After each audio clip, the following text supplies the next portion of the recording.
What's up, y'all? So, today we're talking about some advanced spirituality.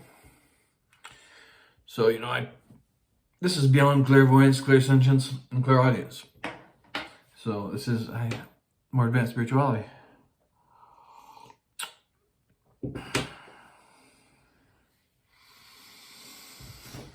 So,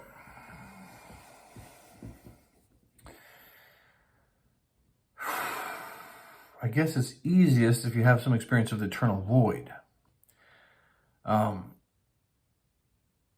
So when you experience the eternal void, you realize that you're not contained within your body. That you're in fact infinite. When I say infinite, I mean in space-time. So right now you feel like your consciousness is localized in your brain or in your body, right? Well, in fact, it's only because you desire it to be so. It's only because you limit yourself and because you desire it to be so. If you were desirous of having what's called an expanded state of consciousness, then you would be including other things in your notion of self. And if you have experience of the eternal void, then you'd be considering infinite space-time, the notion of self.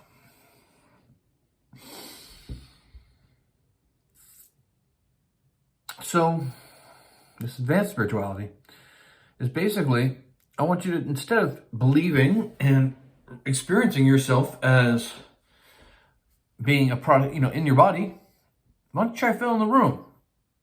Go ahead and do so now. I'll give you 5 seconds. So fill the room with your presence. Fill the room with your energy. And see whether you can feel out subtle differences in different areas of the room. Like for me, energetically, I can check in real quick. Yeah, there's something back there that's not congruent with the rest of the energy of the room. So look for that. Look for incongruencies between in the energy of the room. What is incongruent in the overall nature of the room? All right, now, why don't you try expanding yourself beyond the room that you're in? I'll do so now. So I can expand myself. I usually do this when I'm sitting in my backyard. I can expand myself to fence, house to fence, and own my entire backyard. And then, I can look for incongruencies, and I can fix, if there's some negative energy in the yard, I can fix that. I can banish it with the help of Jesus, of course. It's interesting, huh? I have this sophisticated spirituality that may or may not be Christian, and I'm Christian. So I'm assuming that this is Christian, in fact. It just is normally reserved for, bishops. Okay, so now expand your sense of self beyond your property lines. Or better yet, go for a walk. No, don't go for a walk. Sit in your backyard. Expand yourself to the property lines. And then expand yourself to whatever you can hear.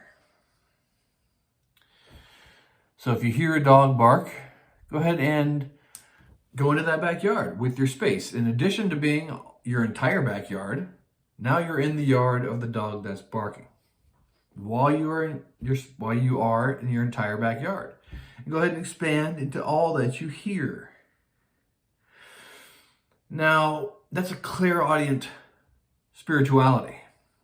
What I want is for you to have a clairvoyant spirituality that's reflective of this same process. So see if you can't. For me, I'm a light body. I have a light body. I am a light body. Right now, I'm running light blue because I'm trying to communicate with you guys with my voice.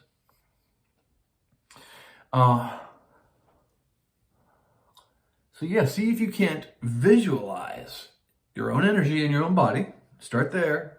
Then visualize the energy of the room. Mine's looking about like sunlight green. Sunlight add a little green. That's healing force. And then extend your energy to the dog barking. And see if you can't, get a clairvoyant read on the way. So there you are in your backyard. You're owning the space of your backyard. You're owning your body. The dog barks. See if you can't own clairvoyantly the pathway. You can be flying if you want. Your energy or your attention, right? Your attention, part of you anyways, I just consider it me, is flying over to that other yard and to go commune with the dog. Now see if you can't clairvoyantly get a sense of that, the space between your backyard and that of the dog.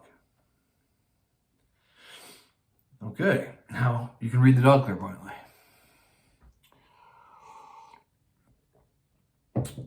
Now, that isn't to say, I want you to be aware of, let's say someone wants to commune with you. Maybe you're chilling in your backyard.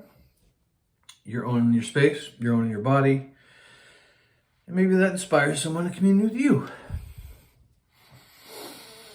Well, witness them, so let's say you're sitting in your backyard and you've owned your own body. Now you've owned the space of the backyard. Now let's say one of the neighbors who's interested in communing with you, hops over the fence, flies just like you flew to that dog's backyard. They fly over into your yard.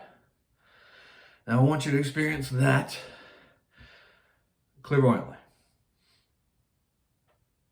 So there'll be like, for me, most recently, it was like the bottom half of a woman.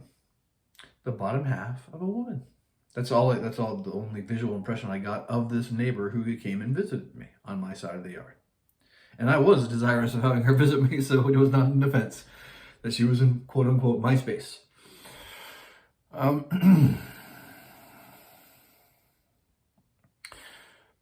I get clairvoyant impressions. I also get clairaudient impressions.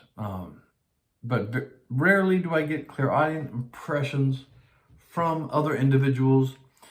When I get clairaudient impressions, it's generally from foreign energies, like energies that I don't want around, that just happen to be in the immediate area and are attracted to me, so they come and get in my space when I don't even want them in my space.